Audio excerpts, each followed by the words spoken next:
Feeling alive. Hell yeah. All right, so let's get back into it. Another show. Okay. Oh man. Yeah, it was. Ooh. Yeah, I used a deep fake filter. It's where you can alter your face like Mission Impossible. Makes you look like a different person. Deep fake. No, they're not really pushing the black deep fakes, right?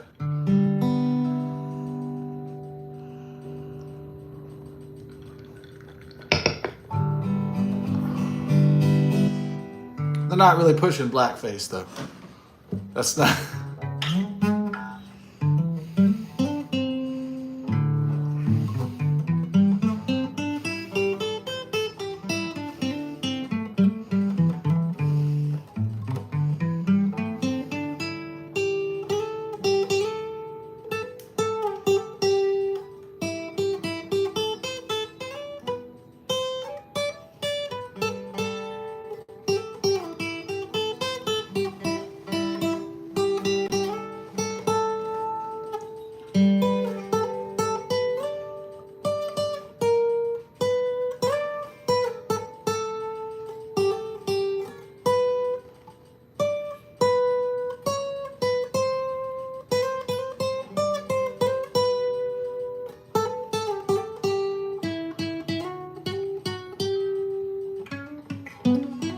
So Woker Barrel. Woker Barrel. Woker Barrel.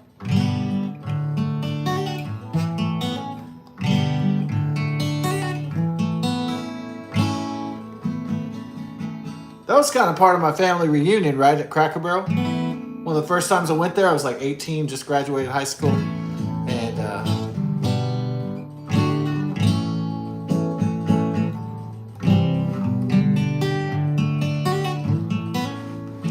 was that the same weekend we went to the titty bar? Yeah, I kind of like that. It was kind of a great place for a family reunion, right? It was mother's side of my family, father's side of my family. There was a big family reunion. And then I was young and, you know, the future before me and all that stuff. Getting that energy. You know, if you're like 18, you're like, the future's before me, the possibilities. Like, you know, you got that fresh feeling because you're a fresh man or woman. But anyhow, but that was a great place, you know, the Cracker Barrel, to have a family environment thing, family reunion. And, you know, I had the old country store and country fried steak and all that stuff, all the southern goodies. Yeah. Great decor, great ambiance.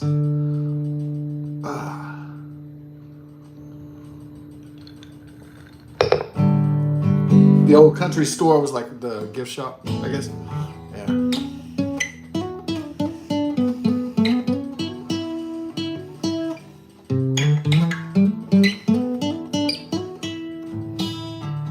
I don't know why at the strip club we didn't get a big titty girl, so I was kind of into that. But anyway, that's neither here nor there. Maybe the big titty girls were more expensive. More booby, more mooly.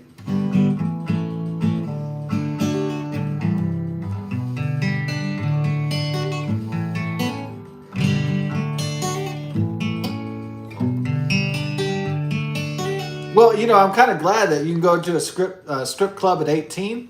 And Dad took me there, and you know, it'd be kind of a bad thing, I think, if you could go to the strip club and smoke cigarettes and get drunk at the same time. Can you imagine that?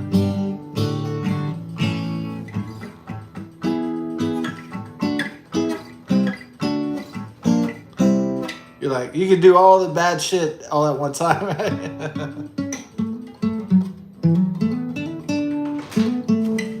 Hey, how's it what's up? Phyllis ate, and now she's starting to circle the living room. Oh, no.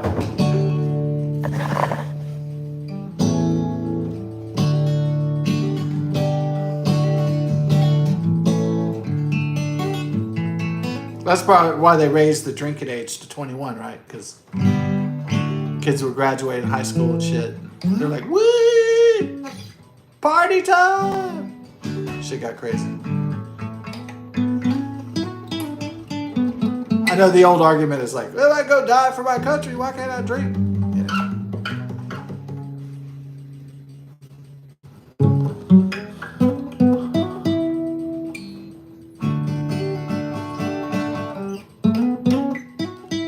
I think the idea was that they wanted people to join the military before they could drink. I think that was the whole idea of it.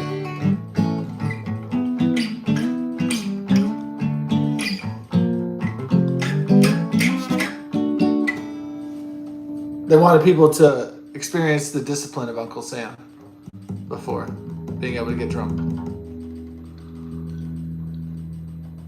Mm. Yeah.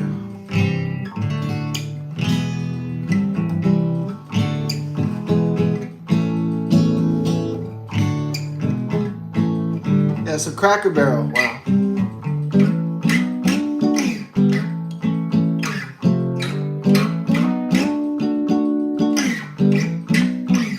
All American chain, yeah.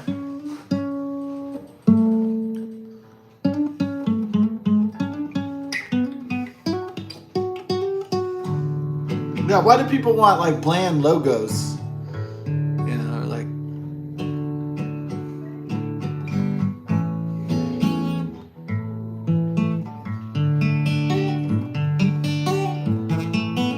why do people want bland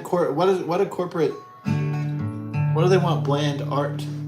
I don't know. Do they save money if they take the old white guy with the barrel off of it? It's called Cracker Barrel. Well, they could have at least like kept the barrel. Does that save them money or something? In that, I don't know.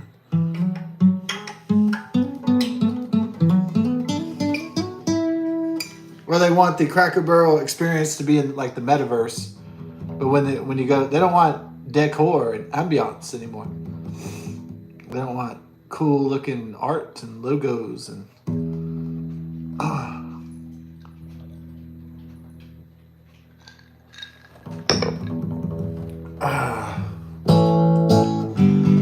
What about the ambiance? What about the decor? The magic of a real place, you know? A real space.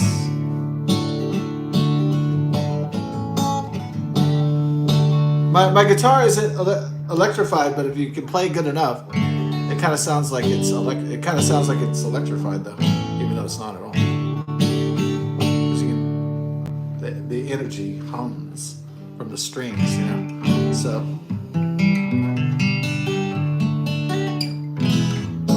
Yeah, could you make a unplugged acoustic guitar sound like it was plugged in? I guess if you're good enough, you could create a auditory illusion without being schizophrenic or taking psychedelic drugs.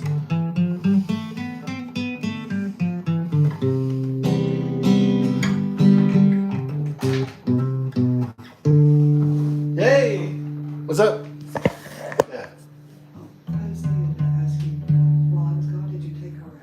Yeah. And she pooped? Or... No. Oh. All right. Love you.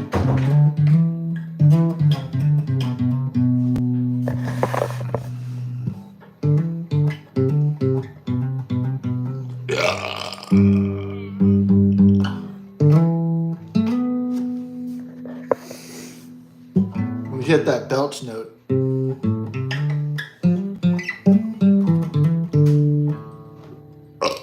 And then you gotta add that. Oh, you do have like a fifth note, and then you can have a fifth of alcohol.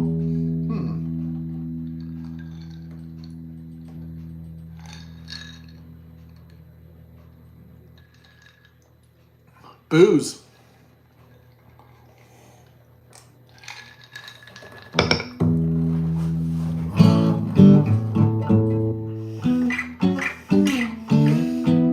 So Cracker Barrel got Smacker Barreled.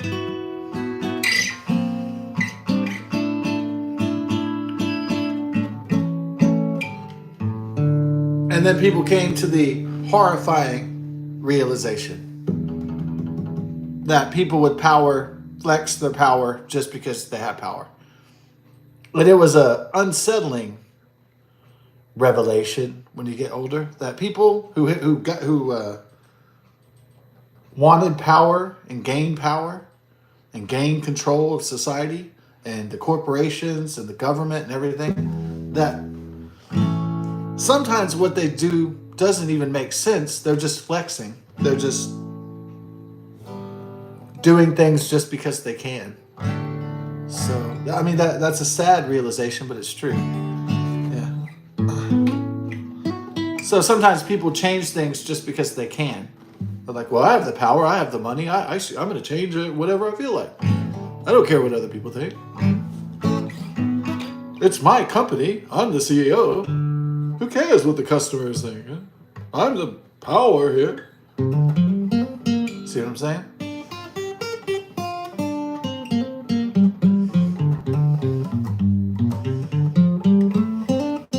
Like if the Democrats got power back, they'd try to make a gay celebration day. Maybe they try to make your kids, if they went to public school, celebrate it like a federal holiday, like a federal gay holiday, LGBTQ trans queer day or whatever.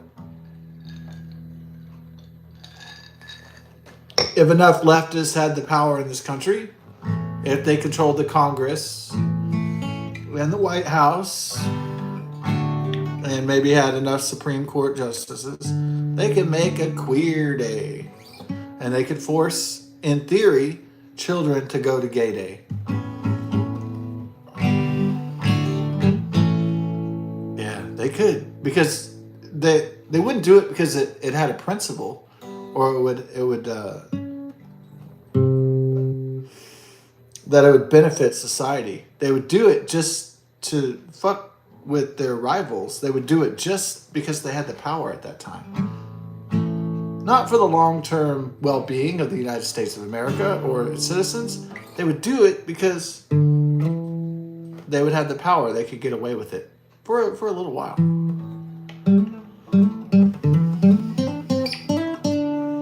Yeah. It would be cool, though, if people did stuff who were in positions, men and women in high places, if they did stuff because it made sense. Not because it was a power trip. Not because it made them feel good to have control.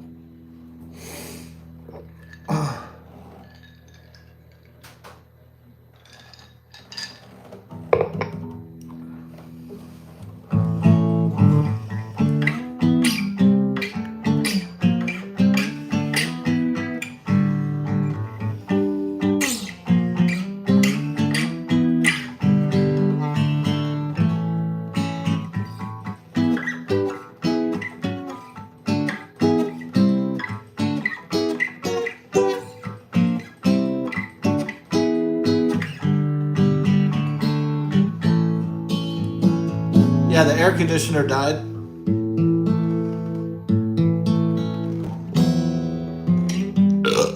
But I saw what the ARS rescue router guy did. So we remembered how to fix it. When the Google Nest.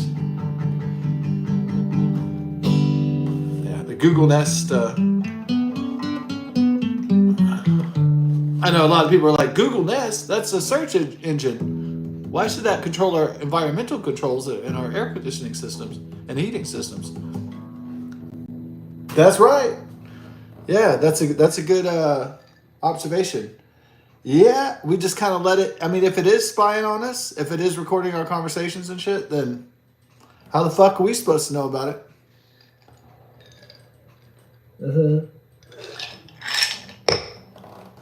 You know, I wouldn't mind going back to the old school, the old thermostat, the little things on it. Yeah. instead of Google, why does a technology company want to know what the environmental controls of our house is? Yeah.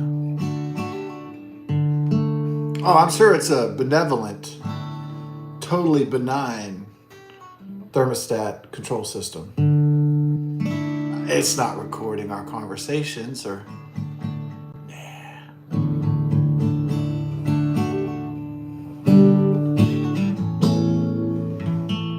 Yeah, the MUD, which is, I think it's Municipal Utility District, the MUD and the HOA down the road, they started to install cameras on the street, and adjacent to the, yeah. A lot of people fighting over the cameras these days, huh? Yeah.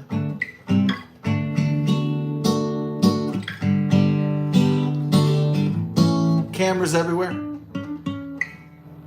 Well, it's all there in Zenyatta Mandata. When I was born in 1980, the third police record, I think it was October 1980, was Zenyatta Mandata. And, the song Driven to Tears. There's too many cameras and there's not enough food. That is the problem that we see.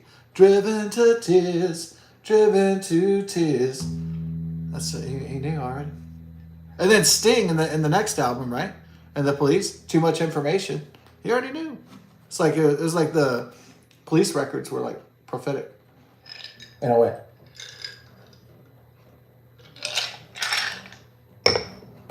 It's too many cameras and not enough food. This is the problems we see. Driven to tears. Driven to tears. Do, do, do, do, do. I don't know what I have no idea what that bass line. I just know it goes like do do do do do do do or something. Sounds cool.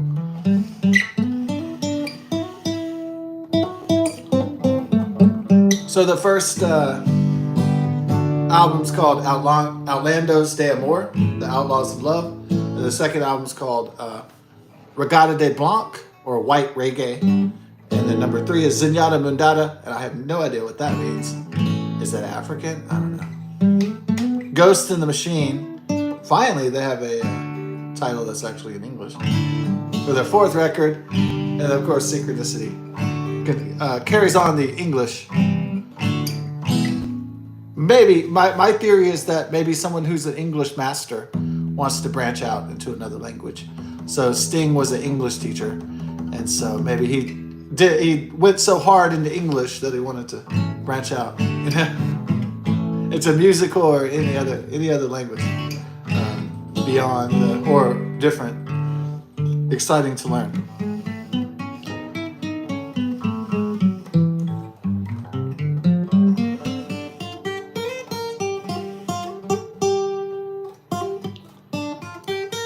Yeah, I know his real name. His real name is Gordon Sumner. Like Fort Sumner, right? Yeah.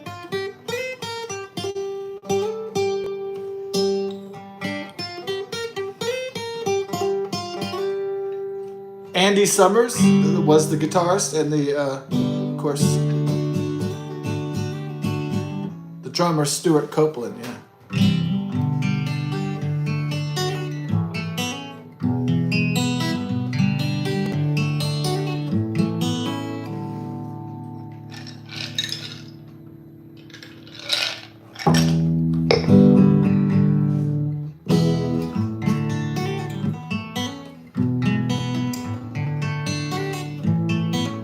Yeah, it's kind of a funny thing about the police records is that growing up, like people love the Police, people love Sting, and some people really love Sting. It would tell me about Sting songs and stuff, and you'd be singing, like Roxanne and jam, in your car, the radio, and of course, I'll Be Watching You, like the Stalker song, or maybe you think it's a tortured love song, or you think it's an incel song, or whatever people think of it.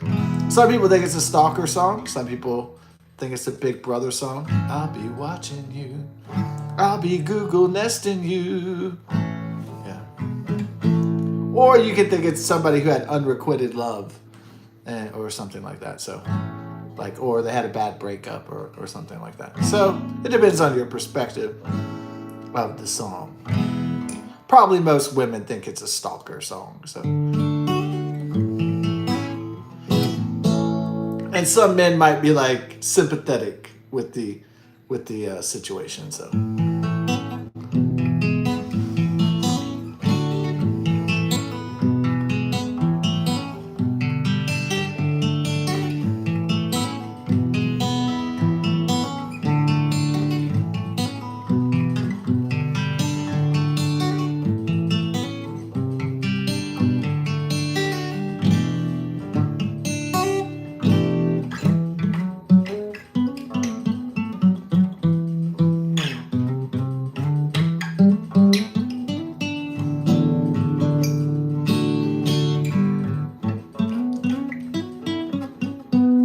yeah, I woke up feeling really energetic today, like really creative. I don't think I'm manic depressive though, so I hope not.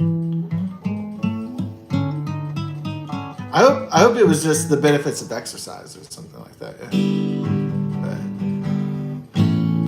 Yeah. Healthier, positive outlook, or just a good day, right?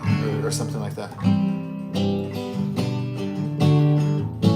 Because success is just mindset, right? I mean, generally, that's what it is. I know some people say, oh, it's hard work, it's blood, sweat, and tears, it's this and that. But really, success and happiness, those are just, essentially, if you boil it down to its core, it's just a mindset.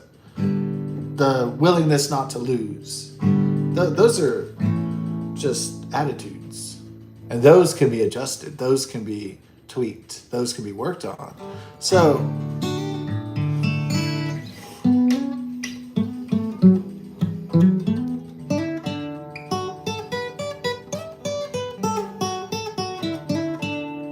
So maybe like the realization, really, if you're having some struggles and problems in one's life, as many people go through different trials, different kinds of trials actually.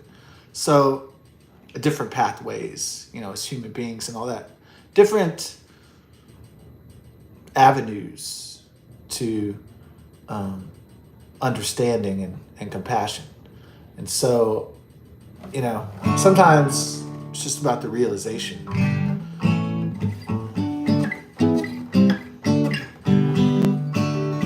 About realizing maybe it's the attitude, right? So, like controlling anger or whatever. And maybe doing so without drugs, doing so without prescription medication, like doing it just naturally, just changing it naturally, doing it on your own. Is the first thing, if you say I have depression or something, and your family goes, oh my God, I think Rob's depressed, oh Lord, send him to the psychiatrist, and then eventually you're like, yeah, I think I have by depression, polar, acute shit. Okay, and the first thing that the psychiatrists and the psychologists, they're bought off by the pharmaceutical companies. So the first thing they're gonna do is go, oh, you have this? Okay, first thing we're gonna get you on a bunch of pills. Yeah. So that's what's gonna happen first. Okay, well, the answer to all your problems is the pharmaceutical industry. Have you ever heard of drugs? Yeah, it's going to alter the way your brain works. You'll love it. Everybody does, especially the pharmaceutical companies. So, that's not very healthy. All right, I'll be back. Now that it's cold enough. Yeah, well.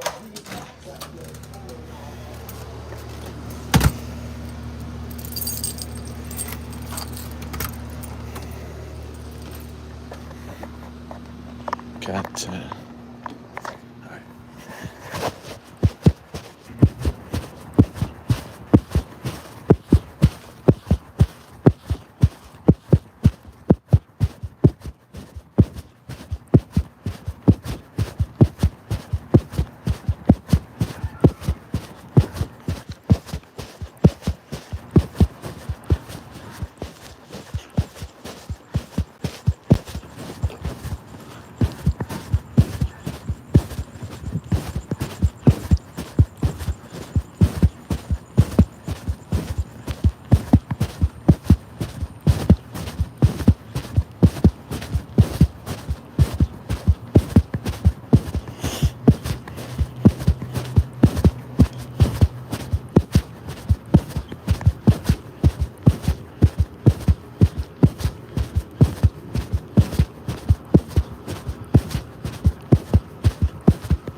Yeah, so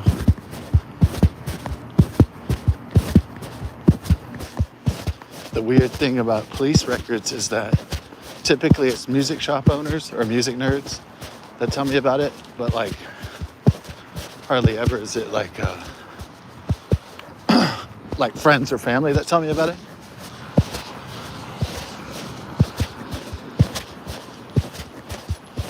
But friends and family always tell me about or tell other people about the Beatles.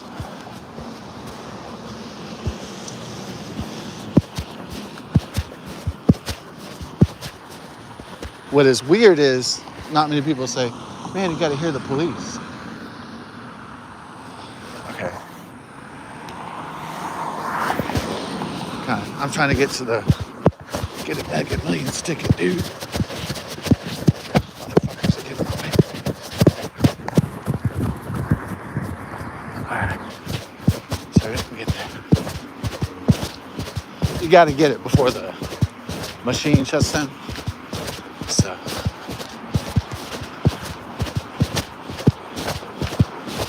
It's like 240 million.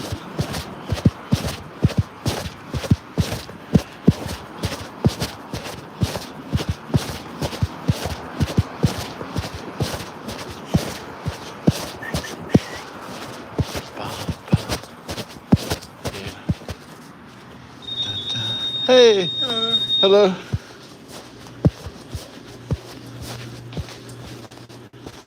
How's it going? Good.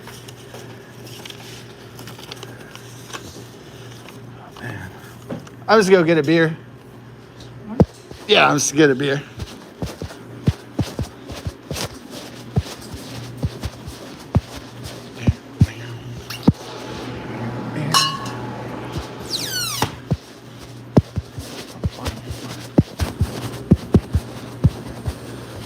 Whoa. All right. Oh, okay.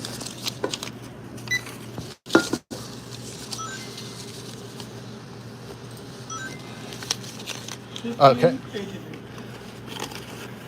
Thank you so much. Smooth cut meringue.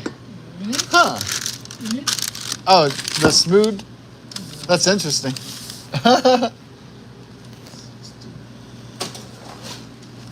I might have to get a few smooths later. I've never heard of smooth. Oh, thank you. Thank you.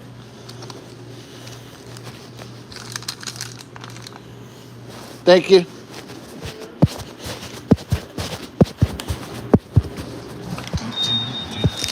All right. Operation complete. So we have our Mega Millions ticket, then we have our Powerball ticket. Now we have our beer. Yeah. It's a really nice weather, nice night, yeah. But even better that we fixed the air conditioning. Yeah, I listened to the ANRS rescue reader guy and told us to HVAC the, we got a new air conditioning unit after Hurricane Beryl decimated Houston last year. But still it messed up and the water overflowed and there was a problem with the wiring and the Google Nest. So, but it was under warranty last year. So they came out, but I remembered how to fix it because Photographic did it, memory and all that. So, can't say if somebody did heart surgery, I'd remember how to do that. Some things do take school. You can't just look at it and be able to do it.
Whoa.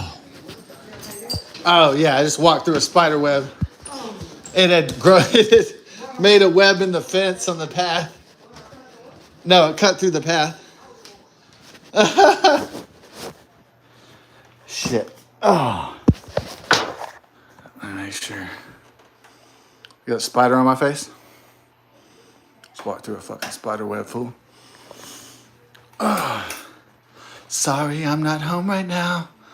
Walking into spider webs. Leave a message and I'll call you back. It's all your fault that I screen my phone calls. It's all your fault. I'm walking into spider webs. Leave a message and a call. Is Spiderwebs, that's another song about a stalker by Gwen Stefani. That's a great one.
Yeah.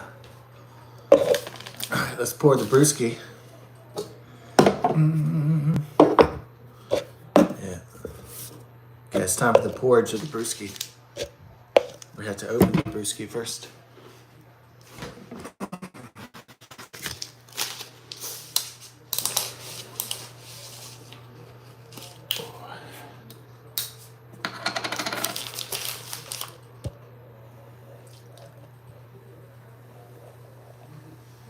Let's just get. Well, get that foamage. And the remnant of our cocktail we'll pour beer in there too. Just with some ice cubes, see what happens with the beerage.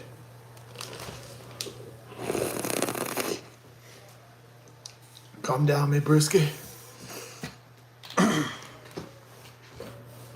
Me brewski.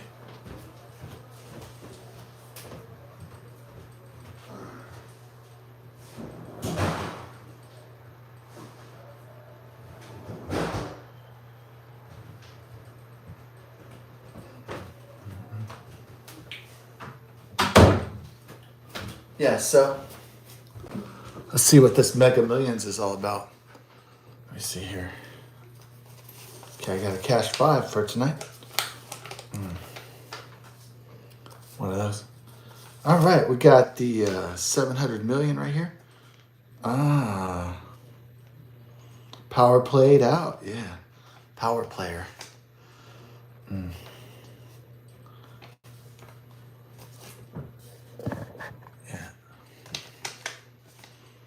Power played. Let me see that Mega Milli. Oh, yeah. Oh, it's 4 times. It's got a 4x. So if I win it, I win any amount, it'd be 4 times the amount. Got the 4X. Hopefully got the 4X. We get some SEX. Get the sex. Special effects on the deck. Yo. Yeah, that's nice.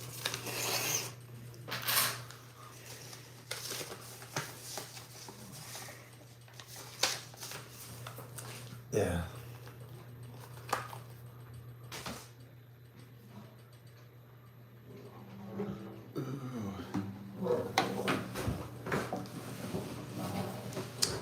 Well, is there anything good about artificial intelligence? I know what. It keeps governments and corporations occupied. Because if you think about it, it keeps governments and corporations all around the world so occupied with artificial intelligence. They'll be so occupied with it that they'll have less time to enslave us through their technocracy. So they'll have less time. They'll still try to enslave us and take everything we have, but at all costs. But they'll have less time to do it because they'll be in a race with other powerful entities. So that'll be problematic trying to spy on the public and trying to control the public while at the same time competing with foreign adversaries and rivaling tech giants all around the world. Yeah, that'll become quite the juggling act, I would suspect. So there'll be less time for tyranny, and they'll have to focus.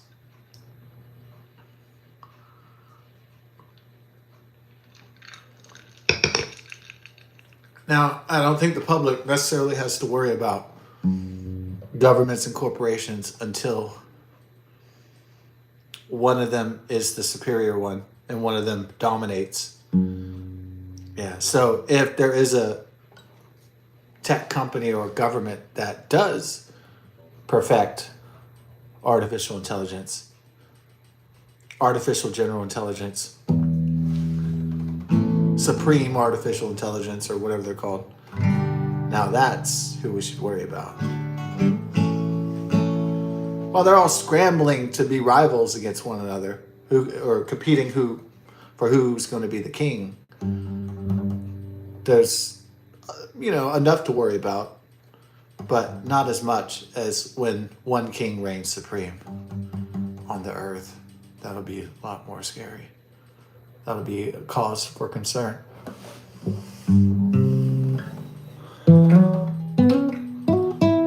The AI wars might be the final days of peace for humanity, the final days of freedom, at least as we used to know it in the traditional sense.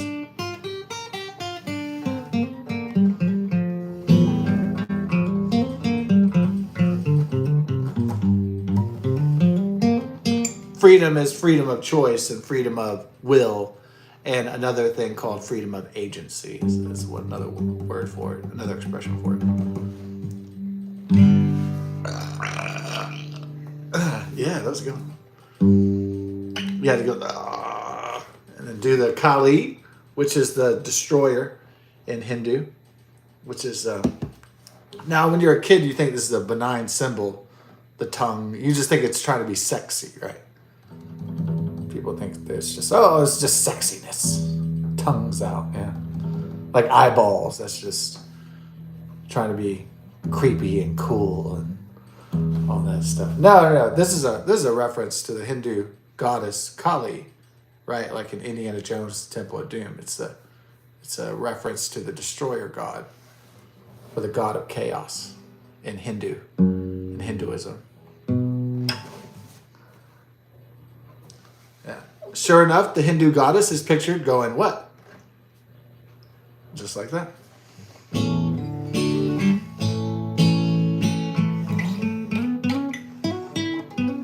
So Mola Ram tries to, when we're kids in the 1980s, we might not catch the Rolling Stone symbol. We might not catch the Indiana Jones and the Temple of Doom, Kali Ma and Mola Ram. And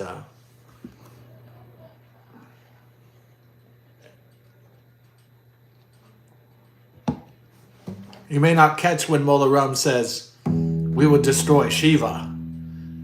and we will cast out the Hebrew God and the Christian God. And Kali will rule the earth. Like, kids just probably, blank out that part when they're watching it because they don't want to think about what he's saying. I mean, they understand when he's like, I want to destroy the Christian God.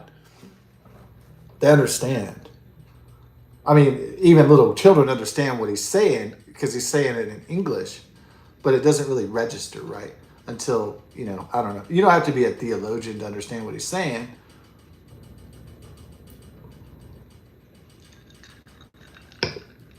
But you'd have to know a little bit about Hinduism to know about Hindu gods and goddesses.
Am I really interested in theology and world history and archaeology? Well, it is interesting. It is definitely interesting.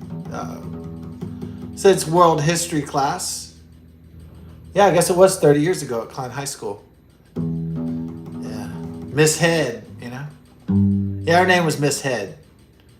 Yeah, I don't know why she wasn't married. Man, she has some fabulous tits. Yeah, she was a beautiful woman. I mean, when I was 15, I wasn't dreaming about grandmas or anything, but man, she had a big set, you know what I mean? She had a healthy rack. Big tits. Big hooters. Yeah. Nice hair. Yeah, Miss Head was pretty good. Yeah, I mean, I wouldn't want to see what her middle school was like. Hey, look, it's Head. Do you give good head? I wouldn't want to see the flashbacks to her, school days. Because, there was the kids.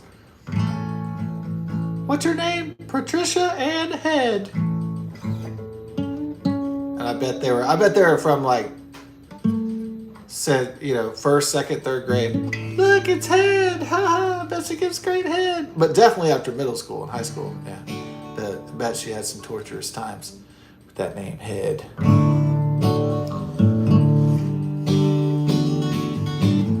But it probably wasn't as bad as this girl that I worked with for a little while. Her name was Skank. Literally Skank. Maybe Head was probably better. Maybe she jumped back by the time it was middle school or high school. Maybe she was like, yeah, Rob, there's one thing you're never getting is my head. I'm getting a head. Yeah, maybe she started to fight fire with fire at that time. Get back on the tormentors.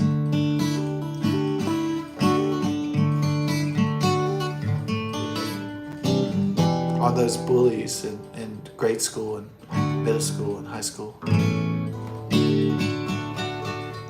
No, I mean, at Klein High School, when I went, Lee Pace and when I went with those guys in that generation, it was a different time, in the mid 1990s to early 2000s. So it was a different vibe. Like the middle school was pretty torturous. There was tons of bullies in there, but I mean, I got over 6 feet tall. The bullying kind of went away after that when I got big. Pretty much. There might have been some, people talking shit or trying to do stuff here and there, but pretty much when guys got into ninth grade at Klein High School, pretty much it was like, okay, I got to prepare for my career. I got to prepare for my life. I got to prepare for my job, my future education, and I want to get laid, and I want to get some ass. I want to have fun. I want to get some pussy. So at that time, a lot of people were not really that interested in picking on me or picking on other people. They were just interested in those other things that I was mentioning. I mean, the guys I'm talking about specifically. So, yeah, I didn't see much bullying in high school, but yeah, there wasn't a lot of guys like going around like smashing people in the lockers and shit. There wasn't a lot of hazing or anything. It was like pretty, yeah.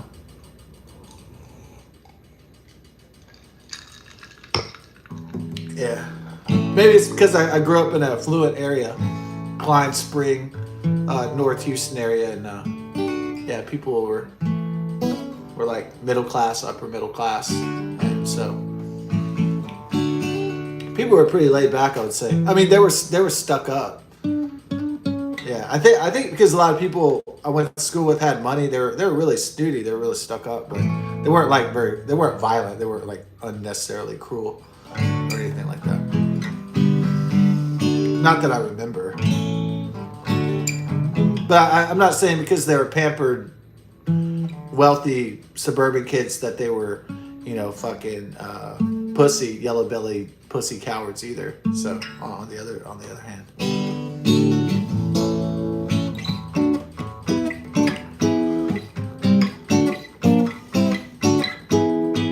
Yeah, there's Lee Pace was in Bodies.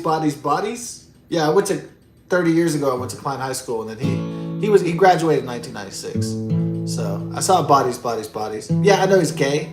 A lot of actors that were big from Spring, like Big Bang Theory, Jim Parsons, he's gay. I went to Klein Oak and Klein High School, so he went to Klein Oak, and then Lee Pace went to Klein High.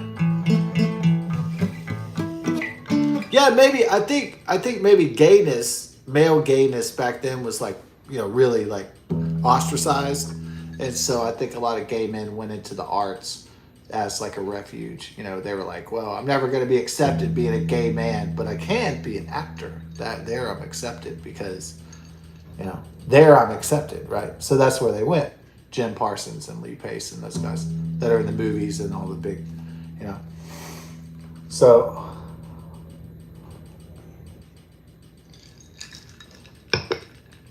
Maybe they didn't feel accepted by society, and acting was kind of like they could feel accepted.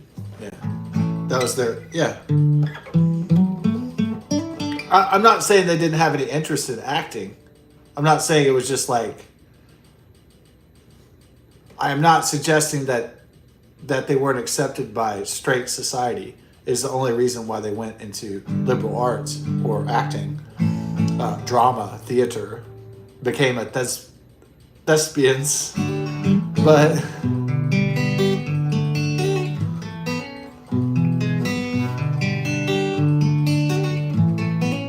yeah, I guess like maybe it's actors and actresses go into acting because they don't have to be themselves, and but I guess one could say that for any kind of art form. But actually, yeah, you can still be yourself through your own style, in art. So creative arts. Like the painter, for instance, has a certain style. A music is a certain style. Like a certain music that you play and a certain voice that you have and all that.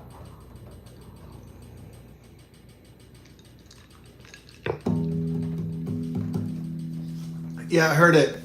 Yeah. Yeah, I've been seeing the videos about, and I've been hearing the news reports about all the grandparents being scanned by AI. Yeah.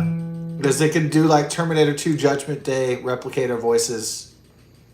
People can make videos of our voices if they have it recorded, feed it into the AI and try to con someone or con us or whatever. Yeah. So a guy went on Facebook, Meta Platforms, Mark of the Beast Zuckerberg. Oh man, there's only one advantage I think to being a millennial is that we grew up with different technologies and the emergence of the internet and computing and personal computing and social media. And so we kind of know what the deal is, what the score is here by now that we're older. And unfortunately, I think for the elders, they're having a rough time because, obviously the baby boomers are having a rough time. Some are adapting okay because they've been following along, but it's really hard to be great at passing the exam of a novel or passing calculus if you haven't been following along before. So it's really hard to ace the literature exam if you haven't already been studying. And I think for a lot of maybe Generation X, maybe some millennials and some baby boomers, they really haven't been following along what's been happening and the technology and how fast it's been evolving and all that stuff. And they kind of lost